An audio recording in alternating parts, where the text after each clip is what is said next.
Caught my partner texting late at night. Just a friend, or should I worry? Alright, OP, buckle up because we're diving headfirst into the spicy world of late night texts and potential shenanigans. I'm not saying you should be dusting off your detective hat just yet, but let's put on the tinfoil hats and grab the popcorn, because this situation could go a few different ways. First off, let's acknowledge the age-old rule of late night texting. This ain't just some hey, did you see the new meme kinda hour? Nah fam, this is when Netflix asks if you're still watching, and people start sliding into DMs like they're auditioning for a role in Love Island. Now, I'm not saying every late night message is dripping with this energy, but come on, 2 a.m. isn't exactly the time for platonic discussions about how much they love their cat, why no? Here's the deal, there are only a couple of reasons anyone's texting someone that late, unless they're both secretly vampires, in which case, that's a whole different subreddit. The classic "we're just friends" line has been used more times than a Netflix subscription in lockdown, and while I want to believe it,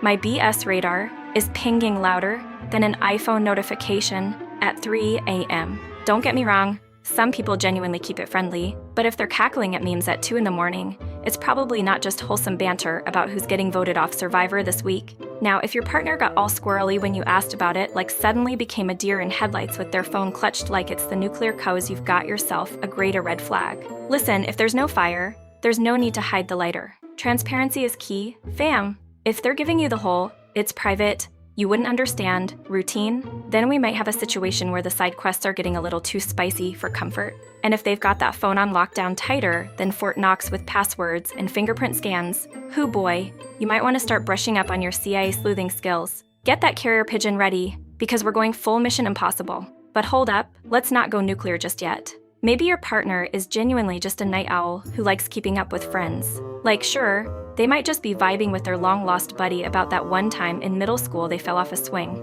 But still, who texts about that at 2 a.m.? Does their friend work the graveyard shift at Waffle House or something? Do they live in a different time zone? I'm just saying, we need to run some diagnostics on the situation before we start calling the relationship police. Here's where you gotta pull a sneaky move. Instead of going full psycho mode and demanding access to their phone like it's a matter of national security, hit them with the "oh, what were you chatting about?" If they start fumbling like they just dropped their spaghetti in front of Gordon Ramsay, then you've got yourself a sis moment. No one panics when they've got nothing to hide, right? It's like when the teacher calls on you in class and you've actually read the chapter total chill. But if they're sweating bullets, then maybe their texting buddy is serving more than just a side of friendly convo.